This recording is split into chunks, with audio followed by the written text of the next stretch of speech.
Punjabi audio book ਮਾਲਾ ਮਣਕੇ। Writer Narendra Singh Kapoor. ਅਖੌਤੀ ਵਿਦਵਾਨਾਂ ਦੇ ਦੋ ਹੀ ਸ਼ੌਂਕ ਹੁੰਦੇ ਹਨ, ਸੋਚਣਾ ਅਤੇ ਬੋਲਣਾ। ਪਹਿਲਾਂ ਬੋਲਣਾ, ਫਿਰ ਸੋਚਣਾ।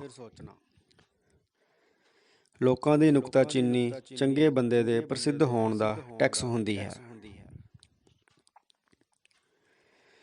ਜਦੋਂ ਤੱਕ ਕੋਈ ਵਿਆਹ ਨਾ ਕਰਵਾਏ, ਉਸ ਨੂੰ ਪਤਾ ਹੀ ਨਹੀਂ ਲੱਗਦਾ ਕਿ ਮੁਸੀਬਤ ਕੀ ਹੁੰਦੀ ਹੈ। ਵਿਆਹ ਵੀ ਇੱਕ ਸੌਦਾ ਹੈ, ਸੌਦੇ ਵਿੱਚ ਇੱਕ ਨੂੰ ਤਾਂ ਘਾਟਾ ਪੈਣਾ ਹੀ ਹੁੰਦਾ ਹੈ।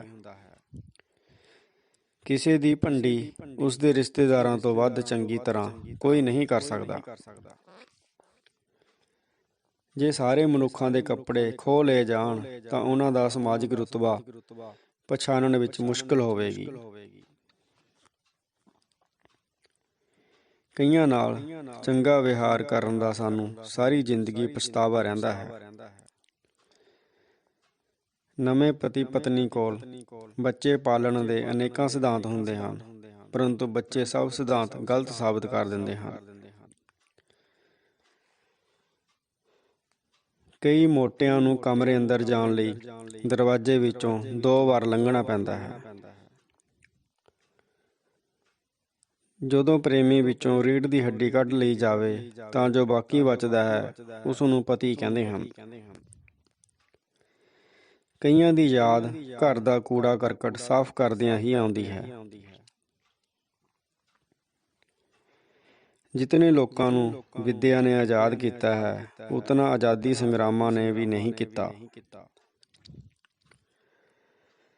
ਸਾਡੀ ਉਦਾਸੀ ਦਾ ਇੱਕ ਕਾਰਨ ਇਹ ਹੁੰਦਾ ਹੈ ਕਿ ਅਸੀਂ ਦੂਜਿਆਂ ਦੀ ਖੁਸ਼ੀ ਵਧਾ ਚੜ੍ਹਾ ਕੇ ਵੇਖਦੇ ਹਾਂ। ਸਮਾਜ ਦੀ ਉਸਾਰੀ ਕਮਜ਼ੋਰਾਂ ਨੂੰ ਤਕੜਿਆਂ ਤੋਂ ਬਚਾਉਣ ਲਈ ਕੀਤੀ ਗਈ ਹੈ।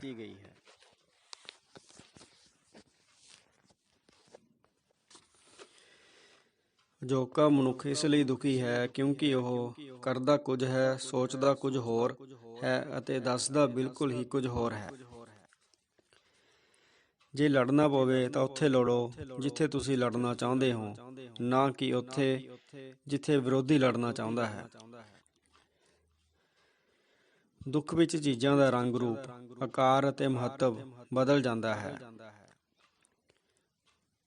ਜਿਹੜੇ ਆਪਣੇ ਆਪ ਨੂੰ ਪਿਆਰ ਕਰਦੇ ਹਨ, ਉਹਨਾਂ ਦੇ ਰਕੀਬ ਨਹੀਂ ਹੁੰਦੇ। ਅਧੂਰੇ ਪਏ ਕੰਮ ਕੁਝ ਨਵਾਂ ਕਰਨ ਦੇ ਰਾਹ ਦੀ ਰੁਕਾਵਟ ਬਣ ਜਾਂਦੇ ਹਨ। ਜੇ ਦੁਸ਼ਮਣ ਤਿੱਖਾ ਅਤੇ ਤਾਕਤਵਰ ਹੈ ਤਾਂ ਉਸ ਨੂੰ ਆਉਣ ਦਿਓ। ਆਉਣ ਤੇ ਉਸ ਨੂੰ ਪਤਾ ਲੱਗਣਾ ਚਾਹੀਦਾ ਹੈ ਕਿ ਤੁਸੀਂ ਤਿਆਰ ਹੋ। ਕਈਆਂ ਨੂੰ ਵੇਖ ਕੇ ਅੱਖਾਂ ਦੁਖਣ ਲੱਗ ਪੈਂਦੀਆਂ ਹਨ। ਆਪਣੇ ਆਪ ਬਾਰੇ ਸਭ ਕੁਝ ਸਾਨੂੰ ਦੂਜਿਆਂ ਤੋਂ ਹੀ ਪਤਾ ਲੱਗਦਾ ਹੈ। ਵਕਤ ਦੀ ਗੱਲ ਹੈ। ਦਿਨ ਵੇਲੇ ਕਾਂ ਉੱਲੂ ਨੂੰ ਮਾਰ ਸਕਦਾ ਹੈ, ਰਾਤ ਵੇਲੇ ਉੱਲੂ ਕਾਂ ਨੂੰ ਮਾਰ ਦਿੰਦਾ ਹੈ। ਪ੍ਰਜਾਤੰਤਰ ਆਪਣੀਆਂ ਗਲਤੀਆਂ ਤੋਂ ਸਿੱਖਦੇ ਰਹਿੰਦੇ ਹਨ, ਪਰ ਤਾਨਾਸ਼ਾਹੀਆਂ ਅਜਿਹੀ ਭੁੱਲ ਨਹੀਂ ਕਰਦੀਆਂ। ਸਮਾਜ ਵਿੱਚ ਇੱਕ ਪਤਨੀ ਵਿਆਹ ਦੀ ਪ੍ਰਥਾ ਇਸ ਉਦੇਸ਼ ਨਾਲ ਲਾਗੂ ਕੀਤੀ ਗਈ ਹੋਵੇਗੀ ਤਾਂ ਕਿ ਕਮਜ਼ੋਰਾਂ ਦਾ ਵੀ ਵਿਆਹ ਹੋ ਜਾਵੇ। ਕਿਸੇ ਗਲਤੀ ਦੇ ਗਲਤੀ ਹੋਣ ਦੀ ਸੋਝੀ ਤੋਂ ਬਿਨਾਂ ਉਸ ਗਲਤੀ ਤੋਂ ਮੁਕਤ ਨਹੀਂ ਹੋਇਆ ਜਾ ਸਕਦਾ। ਸਲੀਕੇ ਨਾਲ ਵਾਹੇ ਖੇਤ ਸ਼ਾਂਤੀ ਅਤੇ ਖੁਸ਼ਹਾਲੀ ਦਾ ਸੁਨੇਹਾ ਦਿੰਦੇ ਹਨ। ਇਸਲਾਮ ਦੀ ਕਿਸੇ ਵੀ ਹੋਰ ਧਰਮ ਬਾਰੇ ਜਾਣਨ ਵਿੱਚ ਕੋਈ ਦਿਲਚਸਪੀ ਨਹੀਂ ਹੈ। ਜਦੋਂ ਮਹਿੰਗੀਆਂ ਚੀਜ਼ਾਂ ਬਹੁਤ ਸਸਤੀਆਂ ਮਿਲ ਰਹੀਆਂ ਹੋਣ, ਨਾ ਖਰੀਦੋ, ਪਛਤਾਵੇ ਤੋਂ ਬਚ ਜਾਵੋਗੇ। ਕਿਸੇ ਨਾਲ ਪਿਆਰ ਹੋਣ ਦੀ ਸੂਰਤ ਵਿੱਚ ਸੰਭਾਵਨਾਵਾਂ ਦਾ ਹੜ੍ਹ ਆ ਜਾਂਦਾ ਹੈ। ਜਦੋਂ ਲੋਕ ਧੋਖੇਬਾਜ਼ ਸਾਬਤ ਹੋਣ ਤਾਂ ਮਨੁੱਖ ਚੀਜ਼ਾਂ ਵਸਤਾਂ ਵਿੱਚੋਂ ਤਸੱਲੀ ਲੱਭਣ ਦਾ ਯਤਨ ਕਰਦਾ ਹੈ। ਹਿੰਦੂ ਧਰਮ ਵਿਚਾਰਾਂ ਦੇ ਪੱਖੋਂ ਬੜਾ ਉਦਾਰ ਹੈ, ਪਰ ਵਿਹਾਰ ਦੇ ਪੱਖੋਂ ਬੜਾ ਸੰਕੀਰਣ ਹੈ।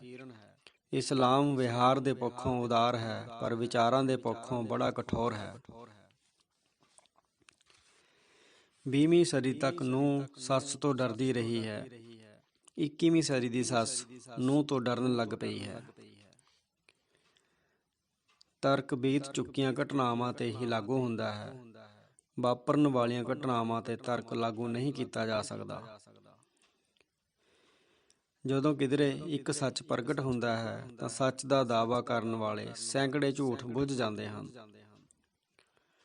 ਕੁੱਖ ਦੇ ਵੱਡੇ ਰੂਪ ਨੂੰ ਘਰ ਕਹਿੰਦੇ ਹਨ।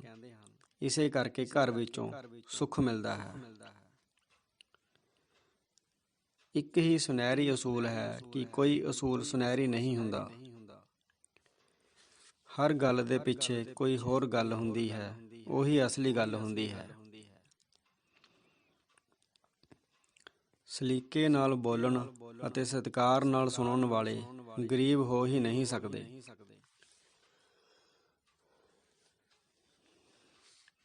ਸਰਕਾਰ ਵਿੱਚ ਤਾਕਤ ਅਹੁਦੇ ਦੀ ਹੁੰਦੀ ਹੈ, ਬੰਦੇ ਦੀ ਨਹੀਂ। ਬੁੱਧ ਹਮੇਸ਼ਾ ਬੈਠਿਆ ਹੀ ਹੁੰਦਾ ਹੈ, ਖਲੋਤਾ ਹੋਇਆ ਨਹੀਂ। ਲੱਤਾਂ ਕਿਧਰੇ ਜਾਣ ਦਾ ਵਸੀਲਾ ਹੁੰਦੀਆਂ ਹਨ। ਬੁੱਧ ਪਹੁੰਚਿਆ ਹੋਇਆ ਹੈ, ਸੋ ਲੱਤਾਂ ਵਿਖਾਉਣ ਦੀ ਲੋੜ ਨਹੀਂ ਪੈਂਦੀ। ਕੰਮ ਕਰਨ ਵੇਲੇ ਸੋਚਣ ਲੱਗ ਪੈਣਾ ਕੰਮ ਨੂੰ ਮੁਲਤਵੀ ਕਰਨ ਦਾ ਇੱਕ ਢੰਗ ਹੁੰਦਾ ਹੈ। ਪਿਆਰ ਪੈਂਦਿਆਂ ਹੀ ਪ੍ਰੇਮੀ ਅਤੇ ਪ੍ਰੇਮਿਕਾ ਇੱਕ ਦੂਜੇ ਨੂੰ ਕੱਸਣ ਲੱਗ ਪੈਂਦੇ ਹਨ।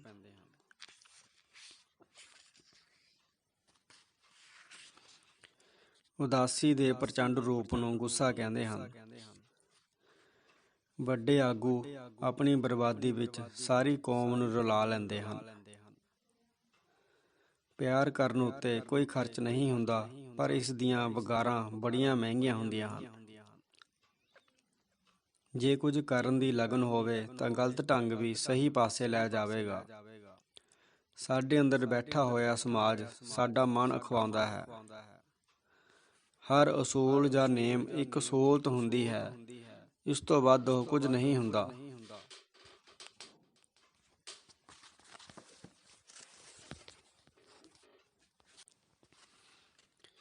ਸਾਡੇ ਅੰਦਰ ਬੈਠਾ ਹੋਇਆ ਸਮਾਜ ਸਾਡਾ ਮਨ ਅਖਵਾਉਂਦਾ ਹੈ। ਹਰ ਅਸੂਲ ਜਾਂ ਨੇਮ ਇੱਕ ਸਹੂਲਤ ਹੁੰਦੀ ਹੈ, ਇਸ ਤੋਂ ਵੱਧ ਉਹ ਕੁਝ ਨਹੀਂ ਹੁੰਦੀ।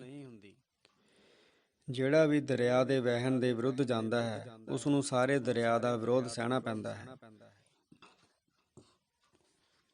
ਵਿਸ਼ਵ ਭਰ ਦੀਆਂ ਫੌਜਾਂ ਵਿੱਚ ਸਿਪਾਹੀ ਪਿੰਡਾਂ ਵਿੱਚੋਂ ਅਤੇ ਅਫਸਰ ਸ਼ਹਿਰਾਂ ਵਿੱਚੋਂ ਭਰਤੀ ਹੁੰਦੇ ਹਨ।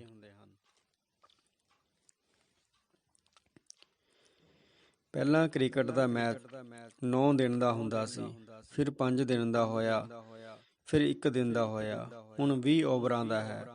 ਉਹ ਦਿਨ ਦੂਰ ਨਹੀਂ ਜਦੋਂ ਮੈਚ ਦੀ ਜਿੱਤ ਹਾਰ ਦਾ ਫੈਸਲਾ ਟਾਸ ਨਾਲ ਹੀ ਹੋ ਜਾਇਆ ਕਰੇਗਾ। ਸੰਸਾਰ ਨੂੰ ਮਾਇਆ ਕਹਿਣ ਨਾਲ ਸੰਸਾਰ ਤੋਂ ਧਿਆਨ ਹਟ ਨਹੀਂ ਜਾਂਦਾ।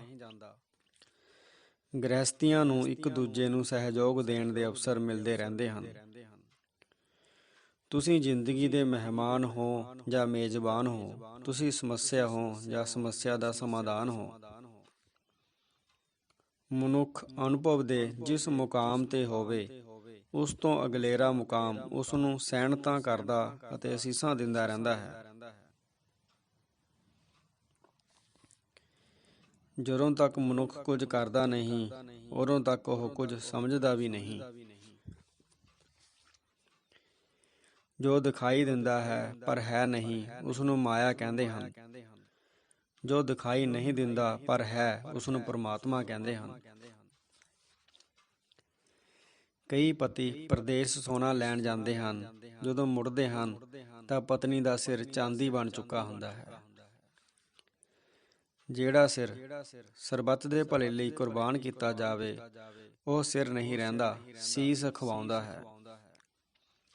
ਜਿਸ ਨੇ 47 ਵਿੱਚ ਅੱਜ ਆਖਾਂ ਵਾਰਿਸ ਸ਼ਾਹ ਨੂੰ ਗਾਇਆ ਸੀ, ਉਹ 84 ਵਿੱਚ ਚੁੱਪ ਸੀ। ਇਹ ਬ੍ਰਹਿਮੰਡ ਰਚਣ ਤੋਂ ਪਹਿਲਾਂ ਪਰਮਾਤਮਾ ਕੀ ਕਰ ਰਿਹਾ ਸੀ? ਜਦੋਂ ਮਨੁੱਖ ਗੁੱਸੇ ਨਹੀਂ ਹੋ ਸਕਦਾ, ਉਹ ਉਦਾਸ ਹੋ ਜਾਂਦਾ ਹੈ। ਭਾਰਤੀ ਸਮਾਜ ਕਾਨੂੰਨਾਂ ਦੀ ਥਾਂ ਰਸਮਾਂ ਰਿਵਾਜਾਂ ਨੂੰ ਵਧੇਰੇ ਮੰਨਦਾ ਹੈ। ਮਾਲਕ ਮਕਾਨ ਕਿਰਾਏਦਾਰਾਂ ਦੇ ਮੁਕਾਬਲੇ ਆਪਣੇ ਆਪ ਨੂੰ ਜੀਵਨ ਵਿੱਚ ਵਧੇਰੇ ਸਫਲ ਸਮਝਦੇ ਹਨ। ਕਈ ਜ਼ਿੰਦਗੀ ਨੂੰ ਫੋਟੋਆਂ ਦੀ ਐਲਬਮ ਵਾਂਗ ਵੇਖਣਾ ਚਾਹੁੰਦੇ ਹਨ। ਸੁੰਦਰਤਾ ਉਹ ਹੈ ਜਿਹੜੀ ਪ੍ਰਸ਼ਨ ਪੁੱਛਣ ਤੋਂ ਪਹਿਲਾਂ ਹੀ ਜਵਾਬ ਹਾਂ ਵਿੱਚ ਪ੍ਰਾਪਤ ਕਰ ਲਵੇ। ਜੇ ਸਾਡੀ ਜੀਵਨੀ ਸਾਡੇ ਦੁਸ਼ਮਣਾਂ ਵੱਲੋਂ ਲਿਖੀ ਜਾਵੇ ਤਾਂ ਹੀ ਉਸ ਦਾ ਆਕਾਰ ਠੀਕ ਹੋਵੇਗਾ। ਭਾਰਤੀ ਮੁੱਖ ਤੌਰ ਤੇ ਸਰੋਤੇ ਹਨ, ਪਾਠਕ ਨਹੀਂ। ਚਿੰਤਨ ਕਰਦੇ ਹਨ, ਕਾਰਜ ਨਹੀਂ ਸੁਧਾਰਦੇ ਹਨ। ਚਿੰਤਨ ਕਰਦੇ ਹਨ, ਕਾਰਜ ਨਹੀਂ ਸੁਧਾਰਦੇ ਹਨ, ਸੁਧਰਦੇ ਨਹੀਂ। ਸਬਕ ਸਿਖਾਉਂਦੇ ਹੀ ਹਨ, ਸਿੱਖਦੇ ਨਹੀਂ। ਆਲ੍ਹਣਿਆਂ ਨੂੰ ਜਿਉਂਦੇ ਪੰਛੀ ਹੀ ਛੱਡਦੇ ਹਨ। ਜਦੋਂ ਕੇਵਲ ਸੱਚ ਬੋਲਣ ਲਈ ਨਿਕਲੋ ਤਾਂ ਕੱਪੜੇ ਉਹ ਪਾ ਕੇ ਜਾਣਾ ਜਿਨ੍ਹਾਂ ਦੇ ਫਟ ਜਾਣ ਦਾ ਅਫਸੋਸ ਨਾ ਹੋਵੇ। ਆਲੋਚਕ ਭਾਵੇਂ 2 ਤੇ 2 3 ਦੱਸਣ ਜਾਂ 2 ਤੇ 2 5 ਬਣਾਉਣ, 2 ਤੇ 2 4 ਹੀ ਰਹਿੰਦੇ ਹਨ।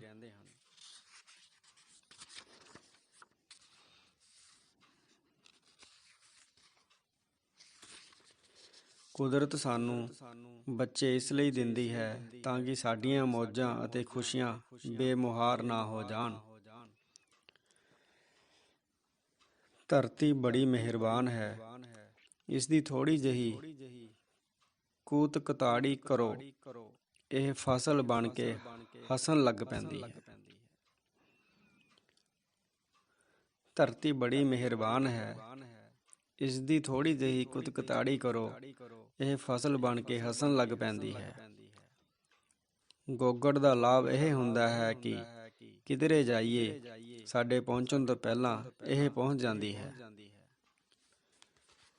ਕਿਸੇ ਸ਼ਰਾਬੀ ਨੂੰ ਸਮਝਾਉਣਾ ਔਖਾ ਅਤੇ ਕਿਸੇ ਰੋਂਦੇ ਹੋਏ ਨੂੰ ਸੰਭਾਲਣਾ ਮੁਸ਼ਕਿਲ ਹੁੰਦਾ ਹੈ, ਪਰ ਕਿਸੇ ਵਿਆਹੇ ਨੂੰ ਕੁਮਾਰੇ ਹੋਣ ਦਾ ਨਾਟਕ ਕਰਦਿਆਂ ਬਰਦਾਸ਼ਤ ਕਰਨਾ ਅਸੰਭਵ ਹੁੰਦਾ ਹੈ।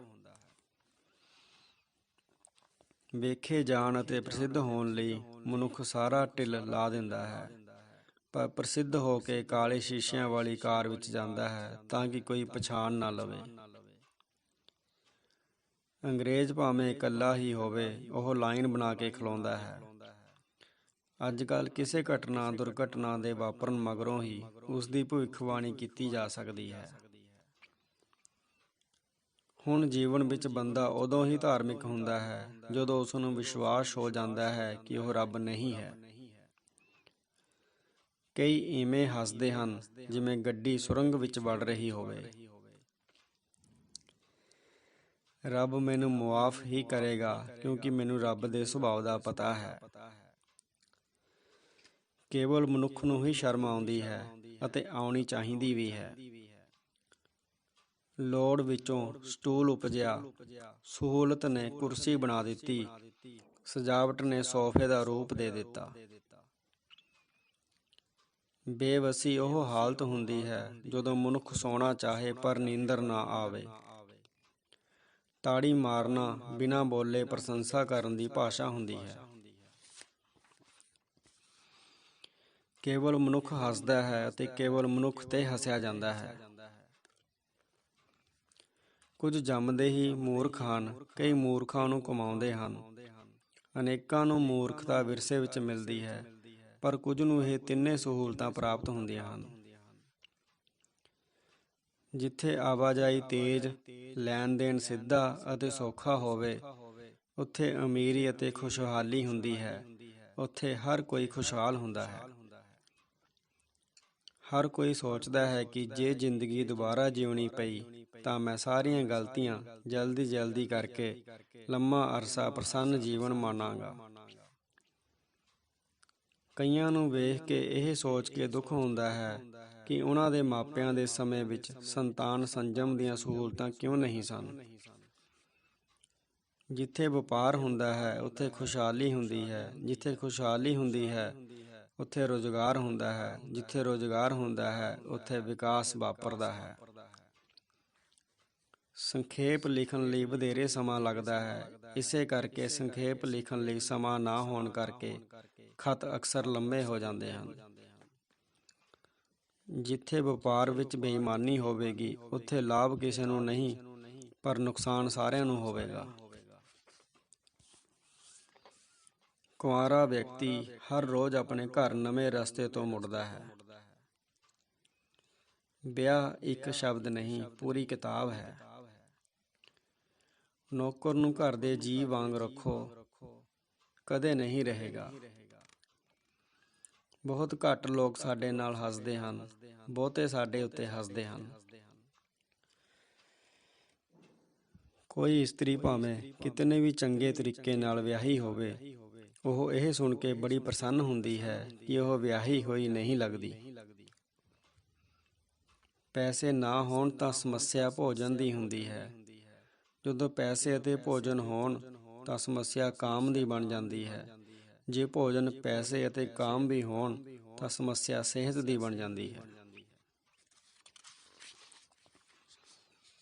ਸੱਭਿਅਤਾ ਨਿਰੰਤਰ ਵਿਕਾਸ ਕਰ ਰਹੀ ਹੈ, ਕਿਉਂਕਿ ਹੁਣ ਹਰ ਯੁੱਧ ਵਿੱਚ ਨਵੇਂ ਹਥਿਆਰਾਂ ਨਾਲ ਤਬਾਹੀ ਮਚਾਈ ਜਾਂਦੀ ਹੈ। ਤਲਾਕ 19ਵੀਂ ਸਦੀ ਵਿੱਚ ਪਾਗਲਪਣ ਸੀ, 20ਵੀਂ ਸਦੀ ਵਿੱਚ ਇਲਾਜ ਬਣ ਗਿਆ, 21ਵੀਂ ਸਦੀ ਵਿੱਚ ਮਨੋਰੰਜਨ ਹੋਵੇਗਾ। ਜਿਸ ਨੂੰ ਨੀਂਦਰ ਨਹੀਂ ਆਉਂਦੀ, ਉਸ ਨੂੰ ਵਧੇਰੇ ਆਰਾਮ ਕਰਨ ਦੀ ਲੋੜ ਪੈਂਦੀ ਹੈ। ਅੱਜ ਕੱਲ੍ਹ ਜਿਹੜੀ ਗੱਲ ਕਹਿਣ ਦੇ ਯੋਗ ਨਹੀਂ ਲੱਗਦੀ, ਫਿਲਮਾਂ ਵਾਲੇ ਉਸ ਦਾ ਗਾਣਾ ਬਣਾ ਲੈਂਦੇ ਹਨ। ਕਈਆਂ ਨੂੰ ਵੇਖ ਕੇ ਵਿਸ਼ਵਾਸ ਹੋ ਜਾਂਦਾ ਹੈ ਕਿ ਰੱਬ ਵੀ ਗਲਤੀਆਂ ਕਰਦਾ ਹੈ। ਯਾਤਰਾ ਨਾਲ ਬੌਧਿਕ ਵਿਕਾਸ ਹੁੰਦਾ ਹੈ, ਪਰ ਸ਼ਰਤ ਇਹ ਹੈ ਕਿ ਬੁੱਧੀ ਹੋਵੇ। ਅਜੋਕੇ ਮਨੁੱਖ ਕੋਲ ਹੁਣ ਧਰਤੀ ਤੋਂ ਗਰੀਬੀ ਖਤਮ ਕਰਨ ਦੇ ਹੀ ਸਾਧਨ ਨਹੀਂ, ਧਰਤੀ ਤੋਂ ਗਰੀਬ ਖਤਮ ਕਰਨ ਦੇ ਵੀ ਸਾਧਨ ਹਨ। ਕੁਕਰਮੀ ਨੂੰ ਰੱਬ ਨਾਲ ਕਈ ਗਿਲੇ ਸ਼ਿਕਵੇ ਹੁੰਦੇ ਹਨ, ਪਰ ਆਪਣੇ ਆਪ ਨਾਲ ਉਹ ਸੰਤੁਸ਼ਟ ਹੁੰਦਾ ਹੈ। ਪਿਆਰ ਹਮੇਸ਼ਾ ਇੱਕ ਤਰਫਾ ਹੁੰਦਾ ਹੈ, ਦੋ ਤਰਫਾ ਵਿਆਹ ਹੁੰਦਾ ਹੈ। ਕਈ ਪੁੱਤਰ ਵੀ ਆਪਣੇ ਪਿਤਾ ਦੇ ਅਪਣਾਏ ਮਾਰਗ ਤੇ ਚੱਲ ਕੇ ਵਿਆਹ ਨਹੀਂ ਕਰਵਾਉਂਦੇ। ਕਾਮੇ 3 ਕਿਸਮ ਦੇ ਹੁੰਦੇ ਹਨ: ਕੰਮ ਕਰਨ ਵਾਲੇ, ਦੂਜਿਆਂ ਨੂੰ ਕੰਮ ਕਰਦਿਆਂ ਵੇਖਣ ਵਾਲੇ ਅਤੇ ਕੀਤੇ ਗਏ ਕੰਮ ਵਿੱਚ ਨੁਕਸ ਕੱਢਣ ਵਾਲੇ। ਜਿਸਨੇ ਤੁਹਾਡਾ ਪਤੀ ਬਣਨਾ ਹੈ, ਉਸ ਬਾਰੇ ਫੈਸਲਾ ਉਸ ਦਾ ਆਪਣੀ ਮਾਂ ਨਾਲ ਵਿਹਾਰ ਵੇਖ ਕੇ ਕਰਨਾ ਚਾਹੀਦਾ ਹੈ। ਬੁੱਤ ਉਹਨਾਂ ਦੇ ਹੀ ਲੱਗਦੇ ਹਨ ਜਿਹੜੇ ਬੁੱਤ ਲੱਗਣ ਤੋਂ ਬਿਨਾਂ ਵੀ ਪ੍ਰਸਿੱਧ ਹੁੰਦੇ ਹਨ। ਉੱਤੇ ਹੋਏ ਆਵੇ ਵਿਚਲੀ ਹਰੇਕ ਇੱਟ ਦੂਜੀ ਉੱਤੇ ਕੱਚੀ ਪਿੱਲੀ ਹੋਣ ਦੀ ਤੋਹਮਤ ਲਾ ਕੇ ਆਪਣੀ ਕਚਿਆਈ ਲੁਕਾਉਂਦੀ ਹੈ। ਜਦੋਂ ਪਤਨੀ ਪਤੀ ਨੂੰ ਦੱਸਦੀ ਹੈ ਕਿ ਸਾਡੇ ਵਿਆਹ ਨੂੰ 24 ਘੰਟੇ ਹੋ ਗਏ ਹਨ, ਤਾਂ ਪਤੀ ਕਹਿੰਦਾ ਹੈ, ਇੰਜ ਲੱਗਦਾ ਹੈ ਜਿਵੇਂ ਕੱਲ੍ਹ ਦੀ ਹੀ ਗੱਲ ਹੋਵੇ। ਆਪਣੇ ਸੱਭਿਆਚਾਰ ਦੀ ਸੋਝੀ ਉਦੋਂ ਹੁੰਦੀ ਹੈ ਜਦੋਂ ਸਾਨੂੰ ਮਜਬੂਰੀ ਵਸ ਕਿਸੇ ਹੋਰ ਸੱਭਿਆਚਾਰ ਵਿੱਚ ਰਹਿਣਾ ਪੈਂਦਾ ਹੈ। ਹਰ ਮਨੁੱਖ ਆਪਣੀ ਮਿਹਨਤ ਦੀ ਧੁੱਪ ਸੇਕਦਾ ਹੈ ਅਤੇ ਆਪਣੇ ਚਰਿੱਤਰ ਦਾ ਨਿੱਘ ਮਾਣਦਾ ਹੈ। ਜਦੋਂ ਜ਼ਿੰਦਗੀ ਖਤਰੇ ਵਿੱਚ ਹੋਵੇ ਤਾਂ ਆਪਣੀ ਹੋਂਦ ਲਈ ਲੜਿਆ ਜਾਂਦਾ ਹੈ। ਖਤਰਾ ਮੁੱਕਦਿਆਂ ਹੀ ਮਨੁੱਖ ਆਪਣੀ ਅਣਖ ਲਈ ਲੜਨ ਲੱਗ ਪੈਂਦਾ ਹੈ। ਸਫਾਈ, ਸੈਰ ਅਤੇ ਸੇਵਾ ਦਾ ਨਾ ਕੋਈ ਆਦਿ ਹੁੰਦਾ ਹੈ, ਨਾ ਹੀ ਅੰਤ। ਜੇ ਵਿਰਸੇ ਵਿੱਚ ਜਾਇਦਾਦ ਮਿਲਦੀ ਹੈ ਤਾਂ ਵਿਰਸੇ ਨਾਲ ਜੁੜੇ ਦੁਸ਼ਮਣ ਅਤੇ ਝਗੜੇ ਵੀ ਮਿਲਣਗੇ। ਹਰ ਬੰਦੇ ਦਾ ਸੈਰ ਨਾ ਕਰਨ ਦਾ ਬਹਾਨਾ ਵੱਖਰਾ ਹੁੰਦਾ ਹੈ। ਸਦੀਆਂ ਤੱਕ ਵਿਗਿਆਨੀ ਪਾਰਸ ਲੱਭਦੇ ਰਹੇ, ਪਾਰਸ ਤਾਂ ਨਾ ਲੱਭਿਆ, ਹੋਰ ਬੜਾ ਕੁਝ ਪਾਰਸ ਨਾਲੋਂ ਵੀ ਮੁੱਲਵਾਨ ਲੱਭ ਪਿਆ। ਲੱਭਦੇ ਰਹੋ ਤਾਂ ਬੜਾ ਕੁਝ ਲੱਭ ਪੈਂਦਾ ਹੈ। ਮੱਧਕਾਲ ਵਿੱਚ ਲੋਕ ਸੋਹਣੇ ਹੋਣ ਨਾਲੋਂ ਸੁਰੱਖਿਅਤ ਹੋਣ ਵੱਲ ਵਧੇਰੇ ਧਿਆਨ ਦਿੰਦੇ ਸਨ। ਸਿਹਤ ਮਨੁੱਖ ਦੇ ਸਾਰੇ ਨਿਰਣਿਆਂ ਦਾ ਆਧਾਰ ਹੁੰਦੀ ਹੈ। ਇਸੇ ਕਰਕੇ ਮਿਲਣ ਸਮੇਂ ਸਭ ਤੋਂ ਪਹਿਲਾਂ ਪੁੱਛਿਆ ਜਾਂਦਾ ਹੈ, ਕੀ ਹਾਲ ਚਾਲ ਹੈ। ਲੜਨ ਵਾਸਤੇ ਪਹਿਲਾਂ ਤੱਥ ਇਕੱਤਰ ਕੀਤੇ ਜਾਂਦੇ ਹਨ, ਫਿਰ ਉਹਨਾਂ ਦਾ ਵਿਸ਼ਲੇਸ਼ਣ ਕੀਤਾ ਜਾਂਦਾ ਹੈ। ਬਦਲਾ ਲੈਣ ਵਾਲੇ ਉਲਟ ਕਰਦੇ ਹਨ। ਹਰ ਹੀਰਾ ਆਪਣੇ ਇਤਿਹਾਸ ਕਰਕੇ ਜਾਣਿਆ ਜਾਂਦਾ ਹੈ। ਕੋਹਿਨੂਰ ਜਿਸ ਕੋਲ ਵੀ ਗਿਆ, ਉਸ ਦਾ ਜਸ ਘਟਾਉਂਦਾ ਗਿਆ। ਇਹ ਕੋਹਿਨੂਰ ਦਾ ਇਤਿਹਾਸ ਹੈ। ਵਪਾਰ ਪਿੱਛੇ ਦੇਸ਼ ਦਾ ਝੰਡਾ ਅਤੇ ਝੰਡੇ ਪਿੱਛੇ ਵਪਾਰ ਹੁੰਦਾ ਹੈ। ਇਹ ਦੋਵੇਂ ਅੱਗੇ ਪਿੱਛੇ ਰਹਿੰਦੇ ਹਨ। ਆਪਣੇ ਦਿਲ ਦਾ ਦਰਦ ਕੇਵਲ ਇਸਤਰੀ ਨੂੰ ਬਿਆਨ ਕਰਨਾ ਆਉਂਦਾ ਹੈ। ਪੁਰਸ਼ ਅਜਿਹਾ ਕਰਦਿਆਂ ਬੜਾ ਹਾਸੋਹੀਣਾ ਲੱਗਦਾ ਹੈ। ਪੂਰਨ ਭਾਂਤ ਸੰਤੋਖੀ ਮਨੁੱਖ ਨੂੰ ਅਰਦਾਸ ਕਰਨ ਦੀ ਲੋੜ ਨਹੀਂ ਪੈਂਦੀ। ਜਿਨ੍ਹਾਂ ਨਾਲ ਅਸੀਂ ਪਿਆਰ ਕਰਦੇ ਹਾਂ, ਉਹਨਾਂ ਨਾਲ ਅਸੀਂ ਰਾਜਨੀਤੀ ਵਿੱਚ ਹੋਣ ਦੇ ਬਾਵਜੂਦ ਰਾਜਨੀਤੀ ਦੀਆਂ ਗੱਲਾਂ ਨਹੀਂ ਕਰਦੇ। ਨਿੱਤ ਬਦਲਦੇ ਸੰਸਾਰ ਵਿੱਚ ਮਨੁੱਖੀ ਸਮੱਸਿਆਵਾਂ ਦੇ ਸੰਦੀਵੀ ਹੱਲ ਸੰਭਵ ਨਹੀਂ ਹਨ। ਦਿਸ਼ਾਹੀਨਤਾ ਵਿੱਚ ਉਤਸ਼ਾਹ ਬੁੱਝ ਜਾਂਦਾ ਹੈ। ਇਸੇ ਕਰਕੇ ਸੈਰ ਕਰਨ ਵਾਲੇ ਵੀ ਕੋਈ ਦਿਸ਼ਾ ਮਿੱਥ ਲੈਂਦੇ ਹਨ। ਹੁਣ ਕਿਸੇ ਨੂੰ ਵੀ ਮਨੁੱਖ ਦੇ ਵਿਚਾਰਾਂ ਤੋਂ ਖਤਰਾ ਨਹੀਂ ਰਿਹਾ, ਪਰ ਉਸ ਦੇ ਵਿਹਾਰ ਤੋਂ ਖਤਰਾ ਵੱਧ ਗਿਆ ਹੈ। ਸੌਣ ਵਾਲੇ ਨਹੀਂ ਜਾਣਦੇ ਕਿ ਚੌਕੀਦਾਰ ਦੀ ਰਾਤ ਕਿਵੇਂ ਗੁਜ਼ਰਦੀ ਹੈ। ਜਿਸ ਘਰੋਂ ਮਹਿਮਾਨ ਦੁਖੀ ਹੋ ਕੇ ਪਰਤਣ, ਉਹ ਘਰ ਜਲਦੀ ਉਜਾੜ ਬਣ ਜਾਂਦਾ ਹੈ। ਸਾਡੀ ਇੱਜ਼ਤ ਕਿਸੇ ਦੀ ਬਦਨਾਮੀ ਦਾ ਕਾਰਨ ਨਹੀਂ ਬਣਨੀ ਚਾਹੀਦੀ। ਕਈ ਬਿਮਾਰੀ ਵਿੱਚ ਇਵੇਂ ਫਸੇ ਹੁੰਦੇ ਹਨ ਜਿਵੇਂ ਸੂਈ ਵਿੱਚ ਧਾਗਾ।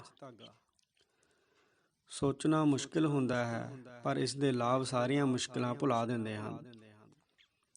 ਵਿਗਿਆਨ ਦਾ ਉਦੇਸ਼ ਨਵੇਂ ਤੱਥ ਲੱਭਣਾ ਹੁੰਦਾ ਹੈ। ਕਲਾ ਦਾ ਆਸ਼ਾ ਸੁੰਦਰਤਾ ਨੂੰ ਪ੍ਰਗਟਾਉਣ ਦੇ ਨਵੇਂ ਢੰਗ ਖੋਜਣਾ ਹੁੰਦਾ ਹੈ। ਤਬਦੀਲੀ ਨਾਲ ਵਿਕਾਸ ਵਾਪਰਦਾ ਹੈ। ਵਿਕਾਸ ਨਾਲ ਤਬਦੀਲੀ ਸਹਿਜ ਹੋ ਜਾਂਦੀ ਹੈ। ਮਹਾਨ ਗਿਆਨ ਉਹ ਹੁੰਦਾ ਹੈ ਜਿਸ ਦੀ ਸੰਕਟ ਵੇਲੇ ਵਰਤੋਂ ਕੀਤੀ ਜਾਵੇ ਅਤੇ ਸੰਕਟ ਟਲ ਜਾਵੇ।